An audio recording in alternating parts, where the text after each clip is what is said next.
ថ្ងៃទី11ខែ3ឆ្នាំ2025ចំការកៅស៊ូខ្លះចាប់ផ្ដើមបើកមុខជាឡើងវិញចំការខ្លះពន្យារហូតដល់ចាំចូលឆ្នាំហើយ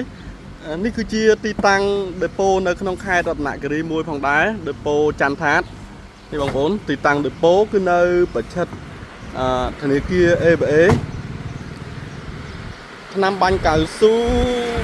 របស់ក្រុមហ៊ុន VKSN ប្រភេទកាន់ដូស៊ីគឺមានការគ្រប់គ្រងច្រើនមែនទែននៅក្នុងខេត្តរតនគិរីយើងបើសិនជាបងប្អូនដែលនៅជុំវិញតំបន់ខេត្តរតនគិរីបងប្អូនអាចមកទិញយកទៅប្រើប្រាស់បាននៅទីតាំងខាងលើបើសិនជាយើងកលេចមើលទៅខាងរង្វង់មូលកណ្ដាលខេត្តចម្ងាយប្រហែលជា300ម៉ែត្របងប្អូនមកដល់ទីតាំងដេប៉ូចន្ទថាតផ្ទាល់តែម្ដងតើតើជាមួយនឹងការប្រើប្រាស់ប្រសិទ្ធភាពការល្បីតគ្នាគឺពិតជាមានការគ្រប់គ្រងច្រើនមែនទែន